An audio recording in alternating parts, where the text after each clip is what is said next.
on va y arriver. Et puis de l'autre côté, l'autre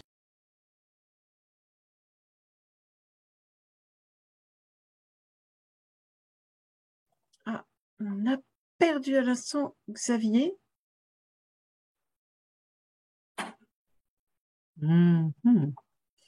Juste au moment où on acceptait ou pas d'être enregistré. Oui, alors peut-être qu'il... Oui. Non, le voilà qui revient. Je pense qu'il y a eu... Je pense que c'est un effet de circonstance.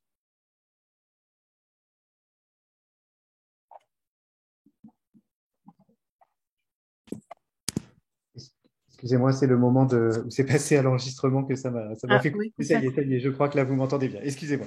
Et donc, donc une posture, enfin, ça y est, le ZAN, on va y arriver à lutter contre l'étalement urbain. Ça fait tellement longtemps qu'on essaye que cette fois-ci, enfin, on va y arriver. Et de l'autre côté, une posture plutôt critique, voilà, qui porte sur deux aspects principaux. On pourrait dire un aspect de peur sur le prix du sol, en fait, qui pourrait potentiellement augmenter beaucoup. Il y a beaucoup d'alertes de ce côté-là. Et puis, et assez bizarrement aussi d'ailleurs du côté des urbanistes, une assez grande critique qui consiste à dire c'est pas avec le zéro qu'on fait de la qualité, la bonne ville, c'est pas de l'arithmétique, etc. Il y a beaucoup de papiers qui tournent autour de ces débats-là. Mais dans mon intervention qui sera courte, je vous rassure, on va plutôt peut-être poser la question du comment, c'est-à-dire on suspend le jugement, même si évidemment il est important sur l'opportunité, mais peut-être pour regarder finalement quelle est la nature des blocages, des appréhensions, peut-être plus que des blocages, et peut-être en faire un état des lieux, puisqu'il y en a un certain nombre d'entre eux qui relèvent de questions fiscales. Alors, le propos que je vais tenir pour faire ça, c'est pendant un an, grâce à la Direction générale de l'aménagement, du logement et de la nature du ministère de la Transition écologique, j'ai fait avec des collègues, Daniel Béard notamment, un travail exploratoire auprès de 3 couples d'intercommunalités et de régions, donc le Grand Auch avec l'Occitanie, Besançon avec Bourgogne-Franche-Comté et Saint-Dizier avec la région Grand Est, un travail finalement principalement avec des élus locaux et quelques techniciens, de regarder ce que ça voulait dire localement, la nature des enjeux locaux que posait le ZAN, et c'est principalement à la lumière de ces 3 exemples locaux que je vais tirer un certain nombre d'enseignements, d'idées plutôt que d'enseignements, d'idées que je vais partager avec vous. Et l'idée principale, je la dis tout de suite, c'est que le blocage du ZAN, il relève moins d'enjeux urbanistiques que d'autres enjeux de gestion des collectivités locales. C'est un peu ça la clé de ce qu'on a vu, c'est qu'effectivement, il y a un problème d'accès au sol, etc. Mais dans beaucoup de territoires, ce n'est pas tellement ça le problème. C'est plus des enjeux, je dirais, territoriaux autres qu'urbanistiques et de la faisabilité au sol, on pourrait dire, du ZAN, puisque dans les 3 territoires que j'évoquais, en réalité, il n'y a pas tellement de problèmes urbanistiques. Il y a tout un tas d'enjeux, mais pas de cette nature. C'est ça que je voudrais partager avec vous. Alors, pour le ZAN, parce que Claire m'a demandé, alors elle m'a gentiment demandé, donc Claire, on ne refuse jamais rien quand elle demande quelque chose, mais quand même, elle m'a demandé quelque chose de particulièrement compliqué, c'est de rappeler ce qu'était le ZAN, et c'est quand même un peu, et d'ailleurs, c'est compliqué parce que certains d'entre vous le connaissent très bien, et puis, pour ceux qui ne connaissent pas, c'est, je dirais, l'écriture qui est issue de la loi et des décrets est quand même un peu alambiquée. Donc, je vais juste rappeler les points principaux. Le point principal, vous le savez, c'est l'idée qu'on arrive à zéro artificialisation nette en 2050, c'est-à-dire que quand on artificialise en 2050, il faudra renaturer autant. Donc voilà, ça c'est le but d'ici 2050. Deuxième élément dans la loi, c'est que sur la décennie 2021-2031, il faudra que le rythme d'artificialisation des sols soit 2 fois moins rapide que la décennie 2011-2021. Donc, il y a une échéance 2050 et une échéance 2031, c'est une réduction du rythme. Le rythme de l'artificialisation tel qu'il est actuellement mesuré sur la décennie 2021-2031, c'est le rythme de passage des parcelles en parcelles considérées comme urbanisées fiscalement. Donc, en fait, c'est un rythme d'artificialisation mesuré par les parcelles. Donc, ça pourrait être c'est évidemment tout un objet de débat, puisqu'une parcelle, évidemment, vous comprenez bien, une parcelle avec une maison et un jardin autour, bah, le jardin, l'eau, ce n'est pas imperméabilisé, on pourrait même considérer que ce n'est pas forcément artificialisé, mais c'est la parcelle qui compte, qui sera comptée jusqu'en 2031. Et donc, il y a un rythme qui doit diminuer par 2 par rapport à la décennie précédente. Et au-delà de 2031, il faudra une réduction progressive du rythme. Et après 2031, c'est une autre mesure qui va s'appliquer. Ça va être une mesure qui ne sera pas à la parcelle, mais qui sera, je dirais, une mesure qui sera faite par l'Institut géographique national, donc une mesure selon une nomenclature dont je vous passe les détails, mais qui fait des catégories de terrain beaucoup plus fines et donc qui portera, l'idée c'est qu'après 2031, on aura une mesure, je dirais, de l'emprise bâtie. Et par exemple, si vous avez un bâtiment au milieu d'une grande parcelle, ben, on ne comptera que celle du bâtiment comme artificialisée. Donc, c'est un objectif à 2050 avec une décennie jusqu'en 2031 selon une modalité de calcul, puis après une autre modalité de calcul qui a fait l'objet de tractations extrêmement nombreuses. Je vous donne un exemple. Après 2031, par exemple, les jardins des maisons seront considérés comme artificialisés, ce qui peut être considéré comme un vrai problème pour les constructeurs de maisons individuelles, etc., et comme une aberration. Je ne rentre pas dans le débat. Mais d'un autre côté, ça permettra par exemple aux gestionnaires d'infrastructures d'aéroports de considérer que les pelouses qui entourent l'aéroport sont aussi artificialisées. Donc quand on étendra la piste de l'aéroport sur ces pelouses, ça ne comptera pas non plus comme de l'artificialisation. Vous voyez tous les enjeux de qu'est-ce qu'on compte pas. On voit bien que là, tous les secteurs économiques évidemment sont très attentifs à la définition précise de la nomenclature, mais je ne vais pas rentrer dans le détail très, très finement. Mais donc, retenons bien, division du rythme par 2 d'ici 2031 des parcelles, et après, une autre nomenclature qui obligera à définir un rythme, une réduction encore plus forte de l'artificialisation. Alors, comme je disais en introduction, en fait, ce qui est complètement nouveau, c'est la quantification nationale. Le fait qu'on ait un objectif de réduction de l'artificialisation des sols, en fait, c'est assez ancien. La loi Solidarité Renouvellement Urbain de 2000 disait déjà gestion économe de l'espace, même on peut remonter plus en amont. Mais en fait, ce qui est assez, et d'une certaine manière, pourquoi cette loi et pourquoi un zéro pour tout le monde, d'une certaine manière, c'est que quand on disait à chacun d'être vertueux, il y avait toujours, moi, si je suis vertueux, je réduis mes surfaces. Dans l'interco d'à côté, ils vont faire des lotissements, ils vont faire des supermarchés, ils vont faire des entrepôts logistiques, ils vont créer des routes, etc. Et donc, d'une certaine manière, la concurrence territoriale pénalisait les vertueux. Donc là, il y a l'idée d'avoir, je dirais, une vertu pour tous qui fait que voilà, tout le monde a la même enseigne et je dirais, si on refuse un supermarché à cause du ZAN, il n'ira pas non plus chez le voisin. Donc c'est évidemment ça qui est une rupture considérable, je dirais, dans la manière de penser l'aménagement. Et donc ça renouvelle assez fortement.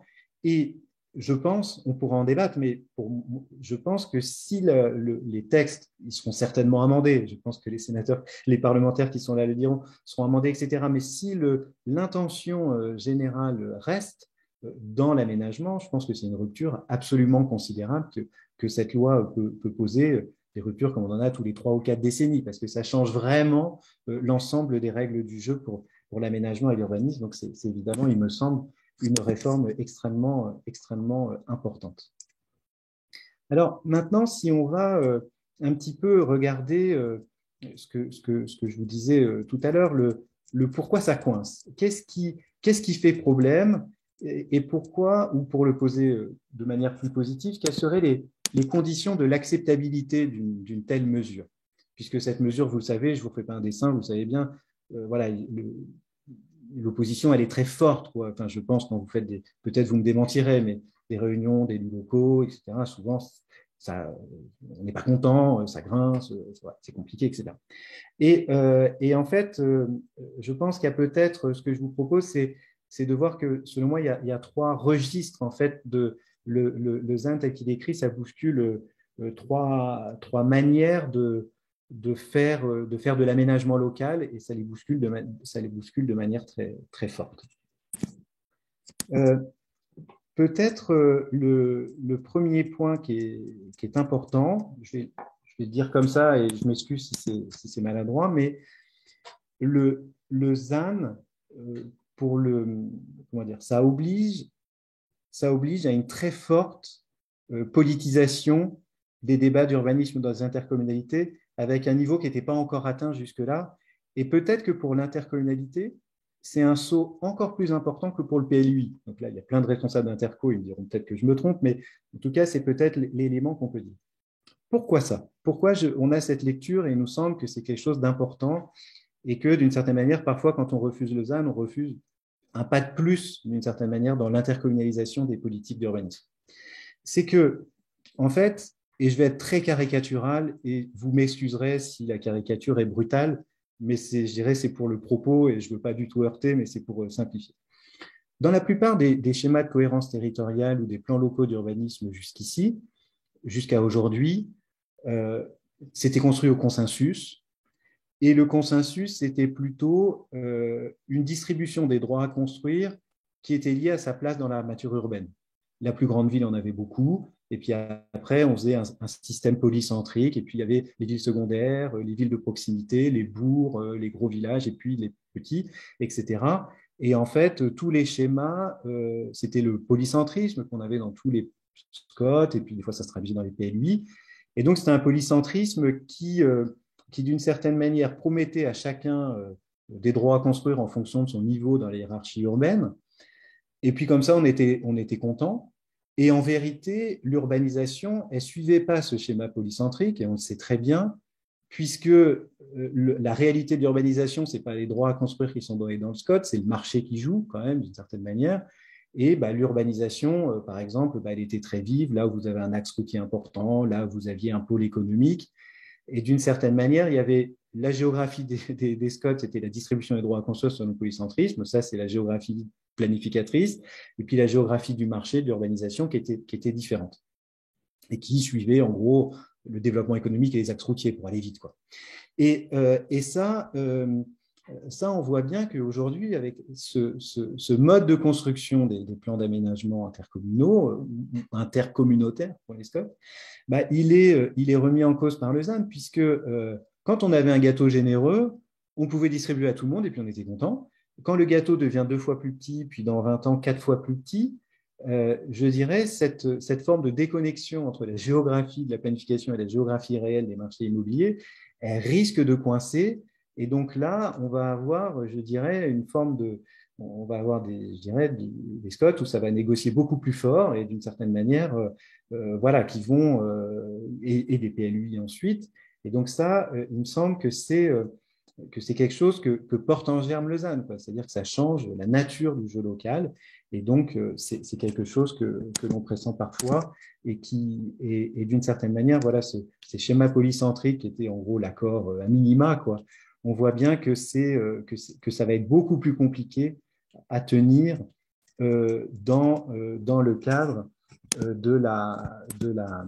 du ZAN. Et donc, politisation beaucoup plus forte, etc., des exécutifs intercommunaux, très certainement. Enfin, politisation au sens des débats beaucoup plus âpres, plus compliqués, avec des transactions, etc., beaucoup plus difficiles à construire. Deuxième plan où, à mon avis, le ZAN bouscule pas mal, finalement, le fonctionnement, le mécano institutionnel classique, c'est ce qu'on peut appeler le mécano de la cascade réglementaire. Qu'est-ce que j'appelle la cascade réglementaire? C'est comme ça qu'est conçu le ZAN. C'est vraiment la cascade, c'est-à-dire l'État, par le Parlement, donc l'État fixe un objectif de réduction, voilà, de 50%, etc. Charge aux régions de décliner cet objectif à l'échelle infrarégionale. Puis, les SCOT, donc les régions doivent décliner entre les SCOT. Et puis après, les SCOT doivent décliner entre les PLU quand il y en a plusieurs dans le cadre d'un SCOT. Et puis après, les PLU doivent décliner au sein des communes. Ça, c'est la cascade. Il y a une loi, puis en fait, comme ça, on fait la cascade réglementaire. Ça, c'est comme ça qu'est fait la loi. Donc, c'est une cascade en échelle et puis une cascade dans le temps, puisque la loi est votée en 2021. Les SRADET doivent être révisés en 2024, les SCOT en 2026, les PLU en 2027. Donc, c'est à la fois une cascade, je dirais, spatiale et temporelle, ça fait comme ça fait la cascade.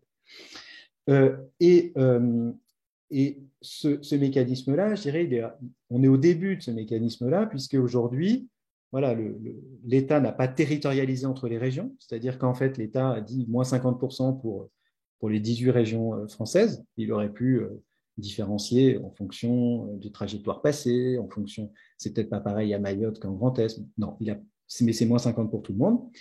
Et puis, voilà. Et puis maintenant, aujourd'hui, le job, il est aux régions qui doivent territorialiser. Vous avez peut-être participé, voilà, au début des travaux, les régions commencent ces travaux-là, et moi, je participe un petit peu à l'aventure en Bourgogne-Franche-Comté. C'est aussi super compliqué, en fait, ce travail, et en fait, les régions ont autant de mal que l'État à territorialiser, parce que le poids politique des régions par rapport aux collectivités infra, il n'est pas énorme, quoi. Elles n'ont pas une autorité politique toujours très, très, très forte, hein, voilà. Techniquement, c'est compliqué. Et on voit bien que le chemin de plus grande pente, c'est de se dire, bon, bah, c'est tellement compliqué qu'on va faire comme l'État, on va faire du moins 50% pour tout le monde. Peut-être pas, peut-être pas. On peut espérer qu'il y ait des régions qui réussissent à faire un truc plus malin en fonction des trajectoires passées, etc. Mais on voit bien je dirais le chemin le plus facile. Voilà, on voit bien que ça peut être celui-là. Et in fine, pourquoi la cascade ne marche pas vraiment bien? Puisqu'en fait, c'est moins une cascade. On voit bien que le risque, ce n'est pas d'avoir une cascade, d'une certaine manière, mais on se refile la patate chaude. Jusqu'à quand? Celui qui ne pourra plus passer la patate à quelqu'un d'après, c'est le PLUI. C'est-à-dire que lui, au bout d'un moment, le PLUI, il y aura la carte. Et on peut supposer qu'en fait, ce ne soit pas une cascade où on affine progressivement, mais en fait, on se refile je dirais, la patate chaude, et que ce soit qu'au moment des PLUI, en fait, qu'on rentre dans le dur et qu'on territorialise, puisqu'en fait, chacun va essayer de territorialiser à minima, et en gros, c'est du moins 50 généralisé. Et donc ça pose une question, en fait, de la cascade. Je pense que, en fait, de la cascade, je pense que c'est une vraie question intéressante, parce que cette question de la cascade, on retrouve le même problème dans tous les enjeux de planification écologique, en fait, que ce soit sur l'énergie, sur la sobriété énergétique, etc. En fait, le système de la cascade, il ne marche pas très bien. Il se bloque. Hein. La question des énergies renouvelables par les régions, c'est exactement le même problème. En fait, elles n'arrivent pas à territorialiser, etc. Et donc, in fine, c'est les intercos, etc. Et que ça pose, en fait, je pense que ça pose plus globalement la question de comment on construit des réformes sur ces enjeux environnementaux, où la cascade, ça fonctionne très bien quand on veut distribuer des lycées, quand on veut distribuer des équipements. Ça marche. L'État dit il y en a 1000, et puis on fait entre les régions, puis les régions répartissent territorialement, etc. Quand c'est des enjeux écologiques, d'une certaine manière, on voit que, d'une certaine manière, on peut avoir que coproduction entre les échelons. C'est comme ça que ça peut marcher, en fait. C'est comme ça que c'est intelligent. Enfin, que ça semble plus pertinent. Et donc, ce serait aussi, en fait, mettre en capacité, ce serait un changement de décentralisation, c'est-à-dire pas simplement mettre en œuvre que finalement les collectivités soient en bout de chaîne dans la déclinaison territoriale de ces objectifs, mais on pourrait rêver, pourquoi pas, au fait qu'elles soient en capacité collectivement d'énoncer leur propre contribution, c'est-à-dire qu'elles ne soient pas au final, mais que dès le début, elles soient impliquées dans une position d'énoncer leurs contributions respectives. Mais donc, c'est mon deuxième point. On voit bien que ce qui donc semble bloquer, créer des crispations, etc., c'est cette idée de la cascade qui se bloque et qui, in fine, ne semble pas forcément à l'épreuve de sujets comme celui-ci particulièrement pertinent, puisque beaucoup d'échelles, en fait, n'apportent pas de plus-value réelle. Troisième peut-être élément qui nous semble expliquer toutes ces difficultés de mise en œuvre du ZAN, finalement, c'est ce qui vous occupe aujourd'hui. C'est que le ZAN, quand on discute avec des élus locaux, percute beaucoup d'éléments de la gestion locale. Je vais donner. Alors, le premier, c'est une évidence, c'est le réfé de la cascade. Beaucoup nous disent, finalement, vous me réduisez ma capacité d'agir. Ça, c'est beaucoup d'élus locaux le disent. C'est pas faux, d'une certaine manière, qu'effectivement, la capacité d'agir est limitée par ça. Mais que même plus globalement, dans la gestion locale, ça pose problème. Et notamment, alors j'espère ne pas être trop confus dans mon propos qui veut être ramassé, parce que qui dit ZAN, le ZAN oblige à penser la diversité des trajectoires socio-économiques locales, et donc de penser que dans beaucoup d'endroits, la meilleure manière de mettre le ZAN, ça va être, pour certaines communes, pour certains groupements de communes, peu importe l'échelle, mais de dire que, étant donné leur territoire, étant donné leur situation géographique, étant donné l'économie, etc., elles seront dans une obligation de réduire peut-être leur capacité d'accueil en habitants, leur capacité d'accueil en emploi, etc. Donc, elles auront, je dirais, pour le bien général et dans une réflexion globale, elles feront le choix avec leurs voisines, etc., de discuter un choix de réduction du nombre d'habitants ou d'emplois, pas pour une décroissance globale du pays, mais parce que c'est pertinent de le faire ici plutôt qu'ailleurs. Et donc ça pose un problème, puisqu'en fait, et c'est bien ce que perçoivent le ZAN voilà, quand on discute dans un réunion intercommunale, etc. Et ça pose tout un tas de problèmes que je vous renvoie, mais que vous connaissez, mais qui ont été exprimés. De gestion d'équipement, par exemple, vous connaissez bien, c'est oui, moi je ferais bien le ZAN dans ma commune, mais si je n'ouvre pas un lotissement, je ferme mon école parce que le seuil d'enfants pour l'inspection académique, c'est tant, et pour avoir tant d'enfants, il faut ouvrir tant de pavillons. Bon, ça c'est coup classique, vous connaissez bien de petites communes. Et donc, c'est de dire, s'il y a le ZAN, peut-être faut que les règles collectives de gestion des équipements d'éducation ou d'autres types soient revues. Et même plus globalement, des questions de fiscalité locale en se disant que c'est ce qui est dit beaucoup, et là je me fais que le relais, parce que c'est vous les spécialistes, mais je me fais simplement le relais de choses entendues, en disant que le système local, fiscal et financier, qui n'est pas optimal, mais en gros, il fonctionne globalement bien pour les territoires en croissance modérée. Mais quand vous êtes en croissance très rapide, c'est compliqué, les règles d'équipement, etc. Et puis quand vous êtes en rétraction démographique, souvent, là, c'est la double peine, puisque vos financements diminuent, alors que vos charges restent souvent constantes, en tout cas pendant assez longtemps. Et donc, ça pose aussi la question, c'est une question qui est posée par le ZAN, c'est de dire, on sait bien qu'il y a des diversités de trajectoires socio-économiques locales. On n'a pas attendu le ZAN pour inventer l'exode rural ou la perte d'habitants dans les villes, ça existe depuis le début de l'humanité, tout ça. Mais ce qui est nouveau, c'est que d'une certaine manière, ces trajectoires, elles vont être collectivement construites, quoi, et que certains territoires ce ne sera pas forcément, je dirais, perdre par la faute des dynamiques économiques, parce que c'est comme ça aujourd'hui, les territoires qui perdent, ce n'est pas un choix, parce que, voilà. Mais que peut-être là, certains disent, ça peut être mon choix, parce que vu ma place par rapport aux réseaux de transport, par rapport, etc., il est mieux que l'urbanisation, la densification se fasse ailleurs, etc. Et donc, comment on imagine un système des gestions locales qui rende possible, en fait, ces choix de divergence des trajectoires socio-économiques locales. Ça, c'est une question qui est posée dans beaucoup de territoires et qui me semble tout à fait intéressante. Donc, pour conclure, je ne conclue rien du tout, mais ce que je dis juste pour terminer mon propos, ce qui n'est pas conclusif, ce qui me semble intéressant, c'est que, en gros, pour ce qui nous semble, c'est que le ZAN, il y a soit la voie du détricotage, puisqu'on voit bien que ça crée tout un tas d'appréhensions. Donc, on peut imaginer que face à toutes les oppositions, il y a un détricotage en douceur qui se fasse pour amoindrir ces effets. C'est possible. La deuxième voie, si c'est maintenu, c'est qu'en fait, ça percute tellement le système territorial, à la fois les habitudes de faire des décisions localement, la gestion des équipements, etc., que si c'est maintenu, le ZAN, en fait, ça va avoir des effets de transformation. Ça peut potentiellement avoir des effets de transformation de la gestion locale et de l'aménagement du territoire qui peuvent être tout à fait importantes. Et ces mutations importantes sont, à mon avis, la condition de l'acceptabilité du ZAN. Voilà pour ces quelques mots introductifs. Très bien. Merci beaucoup.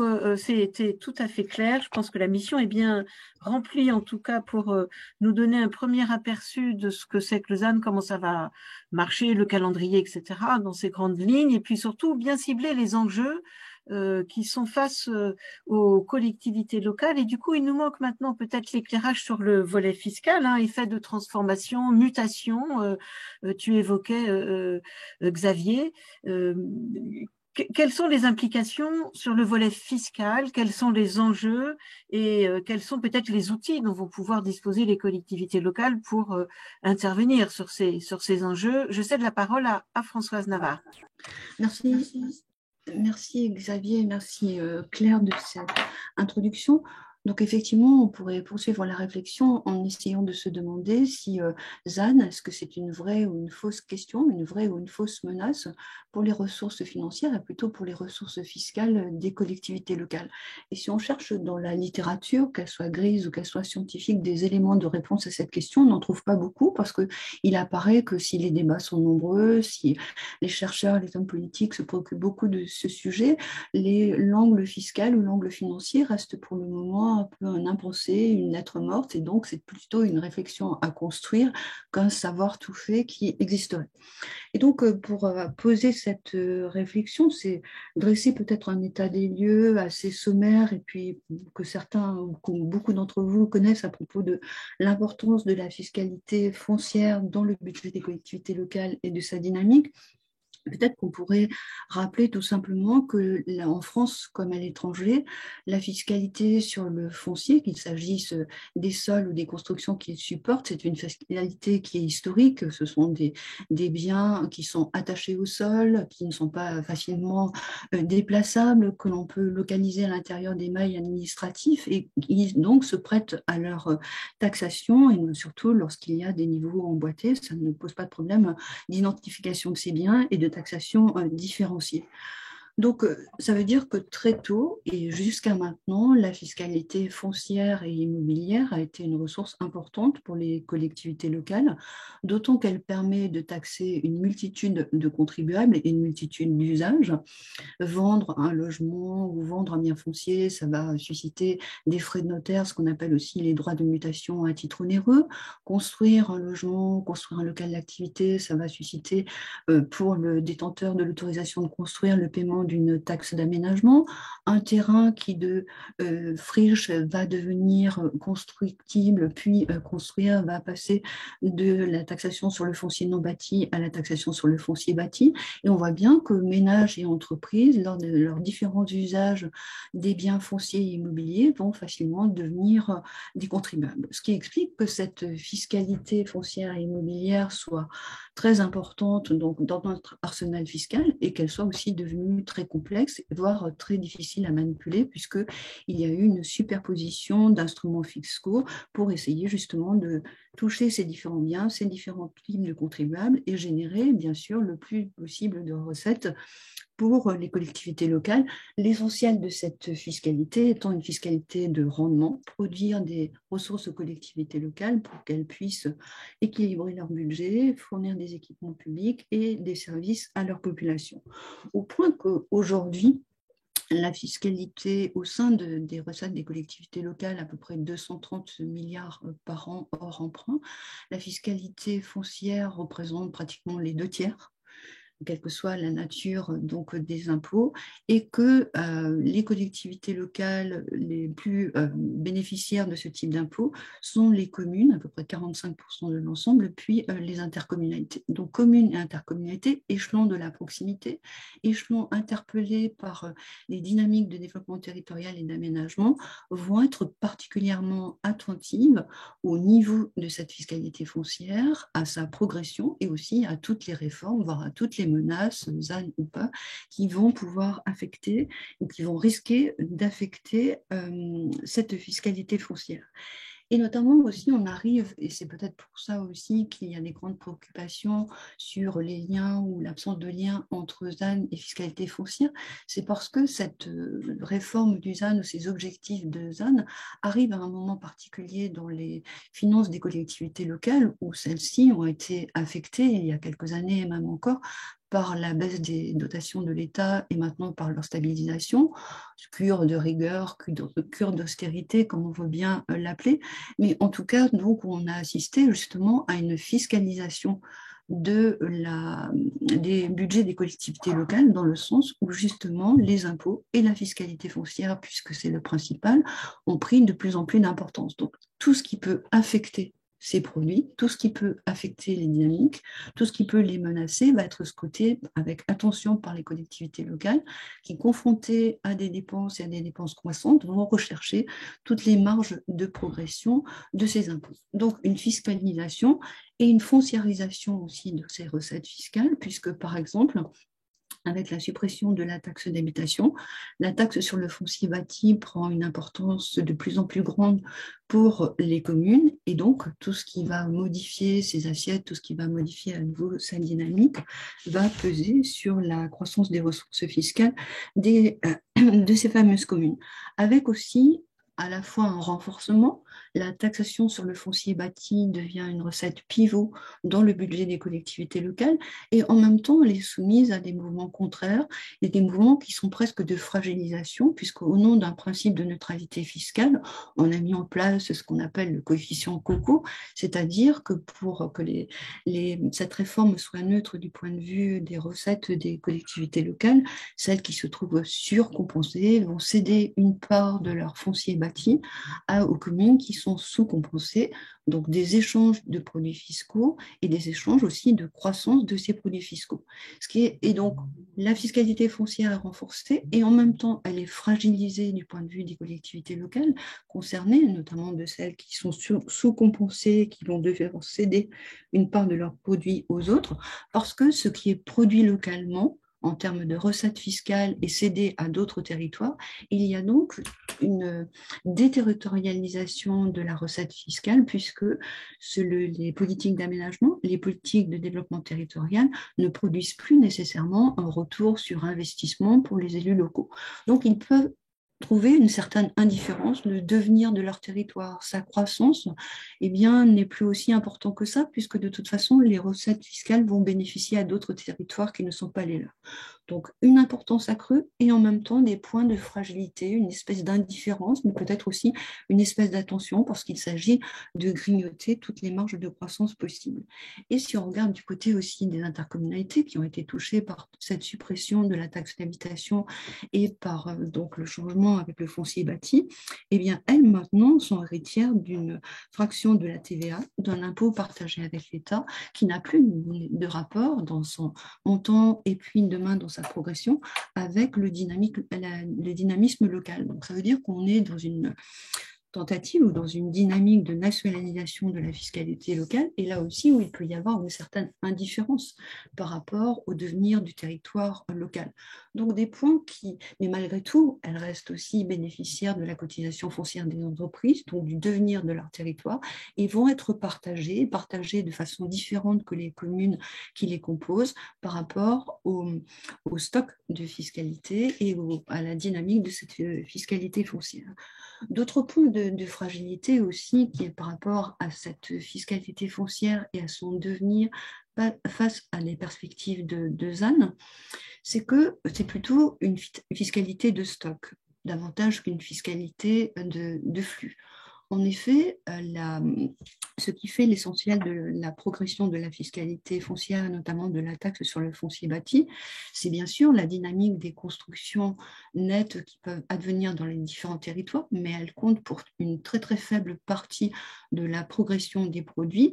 Et l'essentiel, pratiquement à plus de 3/4 selon les documents de préparation du budget, ce qu'on appelle les jaunes budgétaires, pratiquement des 3/4 de la progression des produits de la fiscalité foncière locale proviennent de l'application annuelle d'un coefficient d'actualisation qui est décidé au niveau national et qui est totalement indifférent au devenir effectif des biens fonciers et immobiliers. Donc que l'on densifie, que l'on surélève, que l'on détruise, c'est pratiquement, ou qu'on change la qualité des locaux, c'est pratiquement indifférent, et que de toute façon, c'est le coefficient d'actualisation, en général proche de l'inflation, voire supérieur à l'inflation, qui va engendrer la croissance de ce produit fiscal. Et donc, les changements d'usage du sol, les constructions, etc., vont apporter une toute petite part dans cette croissance, ce qui peut aussi entraîner un certain désintérêt de la part des décideurs locaux par rapport au devenir de leur territoire s'ils se préoccupent des retours fiscaux. Mais en même temps, c'est ce que je disais tout à l'heure, ils sont aussi attachés à la recherche de toutes les marges de croissance à un moment donné où les autres recettes stagnent, voire décroissent et où sous la pression de leurs dépenses. Donc peut-être seront-ils plus attentifs justement à ces flux de croissance nette. Mais en tout cas, ce qu'on peut d'ores et déjà dire, c'est que cette fiscalité ancienne ou actuelle est largement indifférente aux formes urbaines, elle va être attentive à la qualité des constructions, elle va être attentive à leur changement d'usage, est-ce qu'ils sont non constructibles, ils deviennent constructibles, est-ce qu'ils sont des vergers, des noyers, etc. Mais en tout cas, rien dans tout ça qui fasse référence à la hauteur des bâtiments, à la densité des constructions, voilà, à la densification des constructions. Donc, il y a aussi, si la fiscalité devait se mettre dans les pas du ZAN, un grand changement de paradigme à opérer pour qu'elle soit plus calée à ses objectifs et plus cohérente avec ses objectifs. Et là où je vais terminer et rejoindre Xavier Desjardins, c'est que si l'on regarde des cartes, qu'elles soient en niveau de fiscalité foncière, c'est-à-dire exprimées en euros par habitant, ou qu'elles soient exprimées en taux d'évolution annuel, on constate qu'il y a bien sûr, c'est une grande trivialité ce que je vais dire, de grandes différences entre les territoires métropolitains, ruraux, etc., et notamment aussi entre les territoires du point de vue de la dynamique qui sont en forte croissance démographique et les autres qui sont en déprise. Ce qui veut dire que même s'il y a des menaces, voire une indifférence de la fiscalité foncière à l'égard du devenir des territoires, compte tenu de la sensibilité que les budgets locaux vont avoir par rapport à la progression de leurs dépenses dans des territoires qui seront par exemple très dynamiques, où il y a besoin d'écoles, il y a besoin de réseaux, ou dans d'autres qui s'interrogent parce qu'ils sont en déprise sur leur devenir de demain et donc besoin de dépenses pour soutenir le patrimoine d'équipement existant, voire pour trouver de nouveaux leviers d'attractivité. Là, dans ces territoires, on va être attentif à ces marges de progression, et bien là, le ZAN peut représenter une vraie menace par rapport aux équilibres budgétaires de demain. Donc, ce qui veut dire que ZAN, menace ou pas, pour les finances et pour la fiscalité locale, je crois qu'il est indispensable d'avoir un regard territorialisé parce qu'on ne va pas nécessairement se poser la question de la même façon dans la Creuse et à Marseille. Donc voilà, Claire, ce que j'avais envie de dire pour ça. Très bien. Merci beaucoup, François. C'était très, très, très complet, très, très riche et vraiment très intéressant. Alors, on a d'un côté une approche, une injonction à la maîtrise de l'artificialisation du foncier, qui nous amène vers une autre approche dans la gouvernance des opérations d'aménagement. D'un côté, de l'autre, une fiscalité qui est déconnectée des formes urbaines, notamment en matière de densité. Je me tourne maintenant vers le sénateur Jean-Baptiste Blanc, qui a beaucoup travaillé sur ces questions, plusieurs rapports, il y a des travaux en cours, il va sans doute nous les préciser. Peut-être une première question suivie d'une autre. D'abord, est-ce que ce constat, vous le partagez ou est-ce que vous souhaitez le compléter? Et puis, la fiscalité, puisque c'est de ça dont on parle aujourd'hui, est-ce que finalement, elle est un facteur qui va accompagner, faciliter cette injonction aux ZAN ou est-ce qu'il faut la faire évoluer et comment? Vaste sujet, effectivement. Alors déjà, je voulais vous remercier pour cette invitation. Alors, on ne vous entend pas. Est-ce que vous êtes avec nous? Si. Oui, vous m'entendez? Si, on entend. Oui, on entend. Ouais. Oui, oui. Il y a Claire qui entend pas. Mais... On vous entend pas? Oui, ça y est, je vous entends. Pardon. C'était simplement pour vous remercier déjà de cette invitation. Est-ce que vous m'entendez, toutes et tous? Pardon, très très bien, oui. C'est parfait. Ok. Voilà, alors voilà, vous remercier. Et effectivement, ça me permet de vous faire un point d'actualité du point de vue du Sénat sur le sujet du ZAN.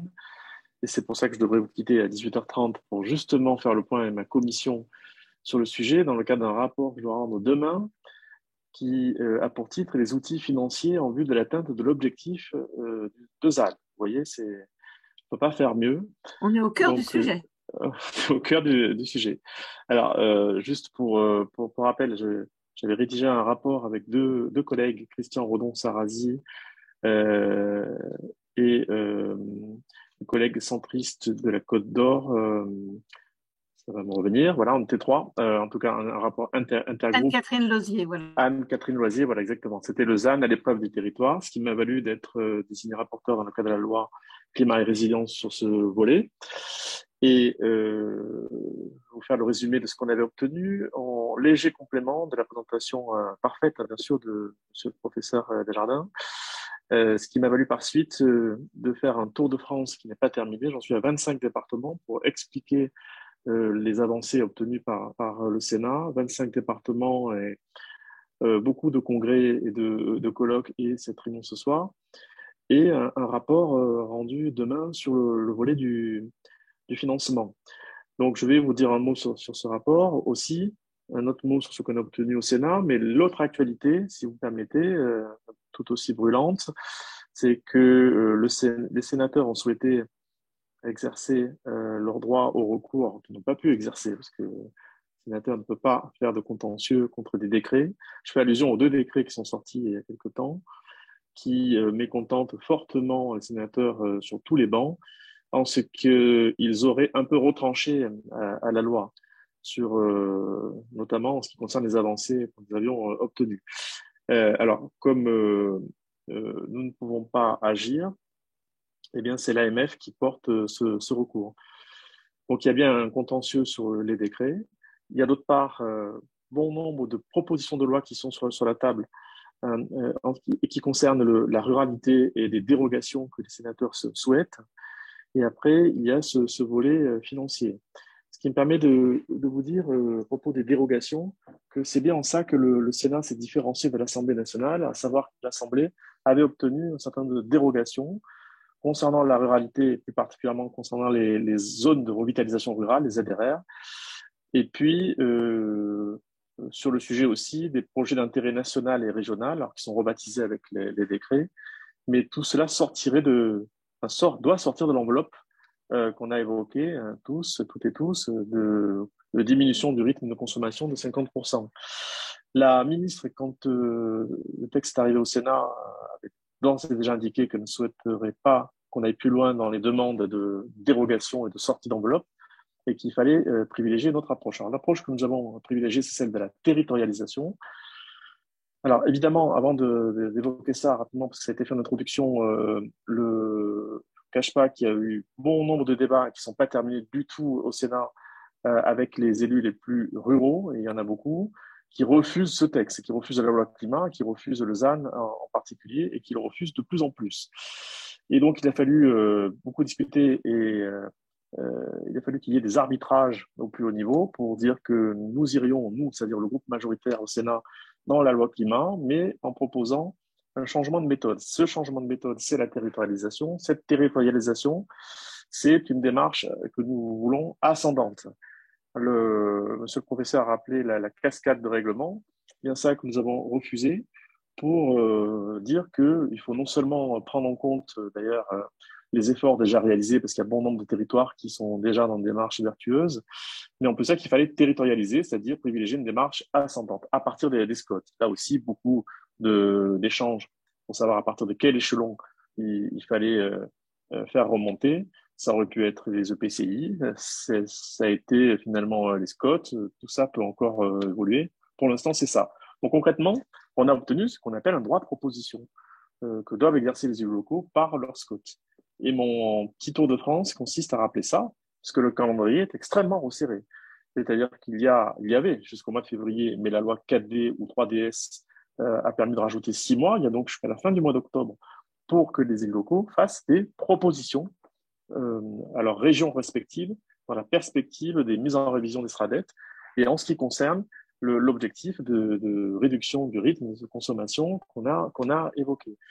Il se trouve que le Premier ministre de l'époque, M. Castex, avait adressé une circulaire à plusieurs reprises, pour une circulaire au préfet, pour les inviter à créer des espaces de dialogue, pour adresser des notes d'enjeu et surtout pour accompagner les élus locaux quant à l'exercice de droit de proposition et en amenant toute l'ingénierie nécessaire. Et force est de constater que l'État n'est pas au rendez-vous sur ce sujet, alors pour plein de raisons. Est-ce qu'il le veut vraiment?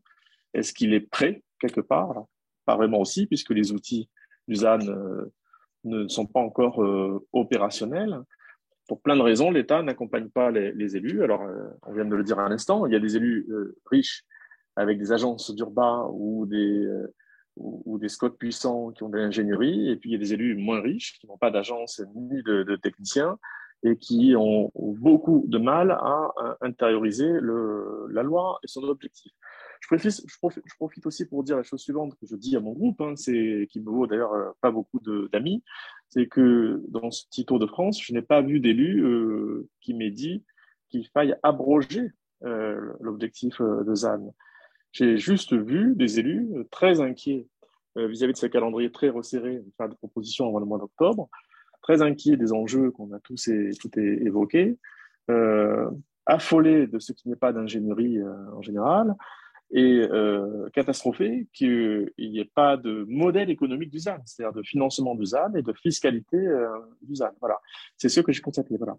Alors donc voilà, le premier point c'est ça, c'est qu'on a obtenu la territorialisation et un droit de proposition jusqu'au mois d'octobre. Et c'est une espèce de course contre la montre que les élus ne vont peut-être pas réussir, parce que c'est vraiment à deux vitesses, encore une fois, que ça se passe. On a obtenu des tas de choses, je n'ai pas le temps de m'étaler.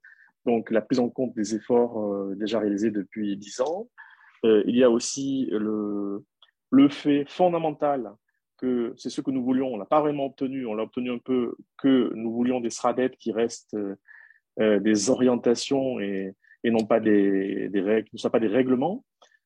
Pour le dire vite et mal et de manière caricaturale, nous ne voulions pas de super Scott régionaux avec des SRADEC, donc avec des règlements et de la cartographie ce qui aurait engendré une nouvelle hiérarchie des normes en matière de droit de l'urbanisme extrêmement embêtante pour les élus locaux, ce qui aurait dévitalisé tous les documents inférieurs.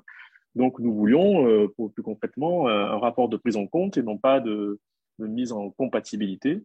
Les mots ont leur importance. Et ça, c'est à la carte. Il y a des régions qui peuvent aller dans le règlement si elles le souhaitent, d'autres qui ne peuvent s'en dispenser si elles le souhaitent aussi. Mais on a l'impression justement que les décrets ont tendance à revenir là-dessus, tout comme les critères de pondération, et sans compter la définition du ZAN. Mais là on n'aura pas le temps de parler de la définition du ZAN à ce stade. Voilà. Voilà, alors en tout état de cause, l'actualité la plus brûlante. Alors, je dois donc présenter ce rapport demain. Donc je compte sur vous pour la confidentialité. Voilà, c'est ce que je vais vous dire.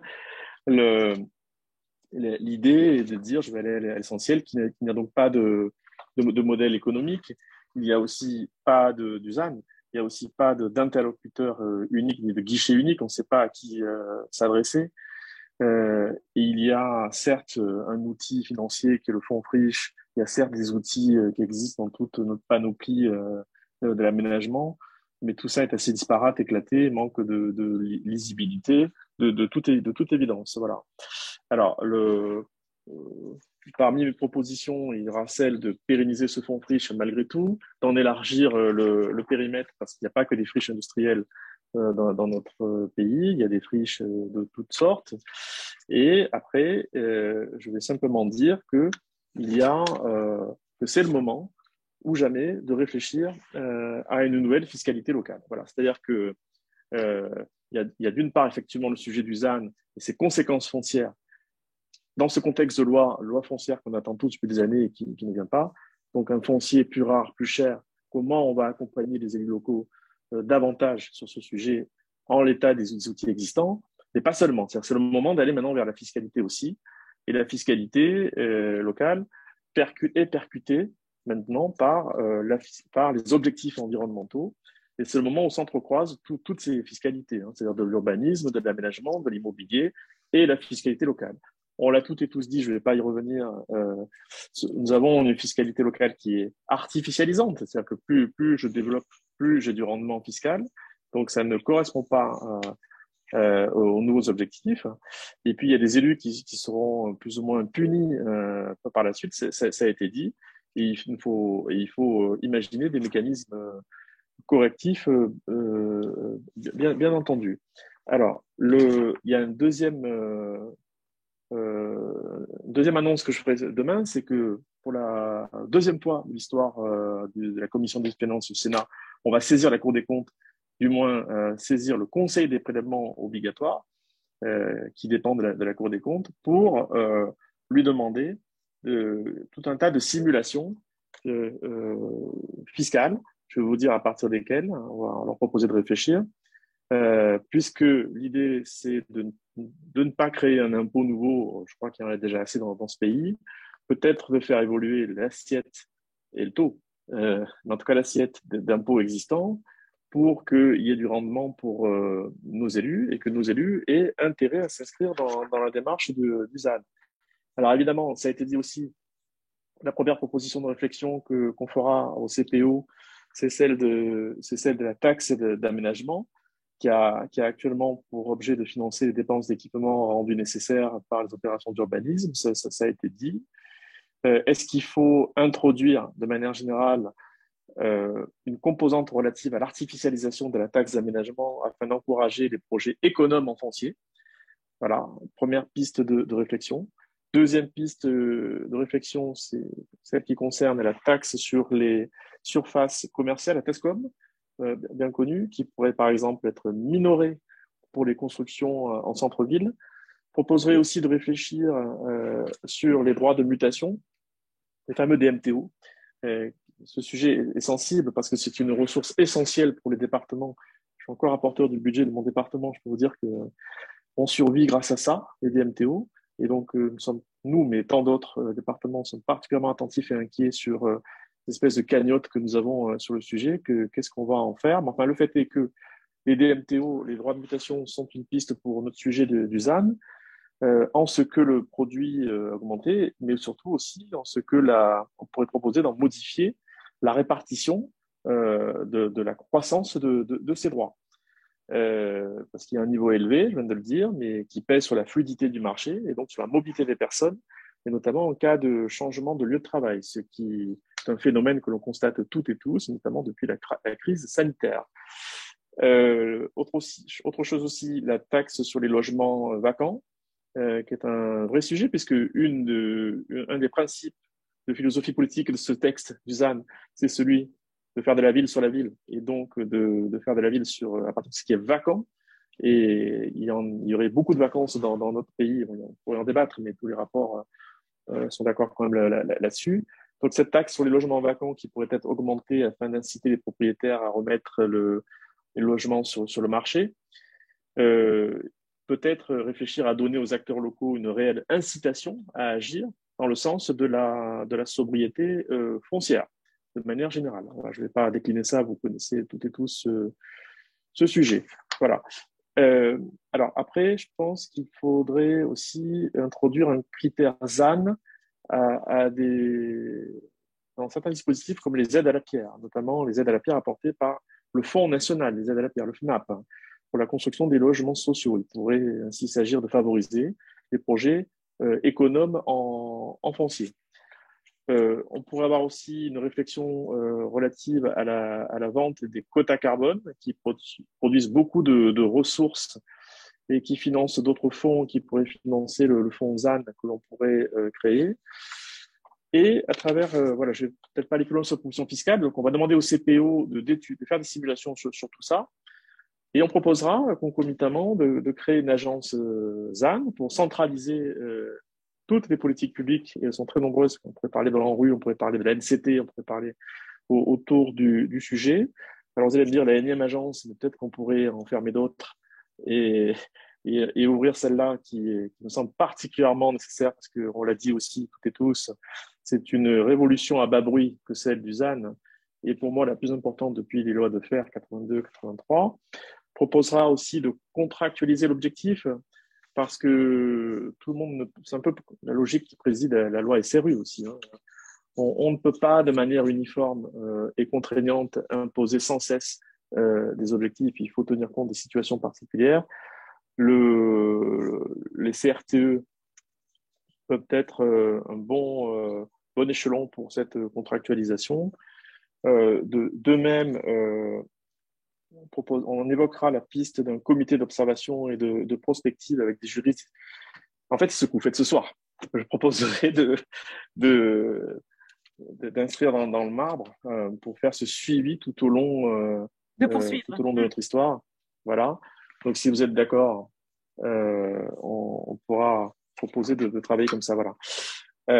Voilà, je ne vais pas m'étendre plus, mais c'est les grandes lignes de ce que je vais exposer demain matin. Pour dire que maintenant, alors voilà, on a bien ceux qui s'opposent à la loi, ceux qui veulent des dérogations supplémentaires, ceux qui acceptent la territorialisation. Mais l'idée est bien de dire aussi que quand on va dans la territorialisation, c'est-à-dire dans la coproduction, eh bien, il est grand temps d'accompagner les élus financièrement et fiscalement. Et je dois vous avouer que je suis un petit peu perplexe, je ne suis pas terminé sur une note négative, c'est jamais ça qu'il faut faire, mais dans les auditions, C'était les auditions. J'ai absolument auditionné depuis 4 mois tout le monde à peu près, mais les administrations centrales ne sont absolument pas prêtes sur le sujet et n'ont absolument rien préparé, ni devancé, ni fait quelque prospective que ce soit.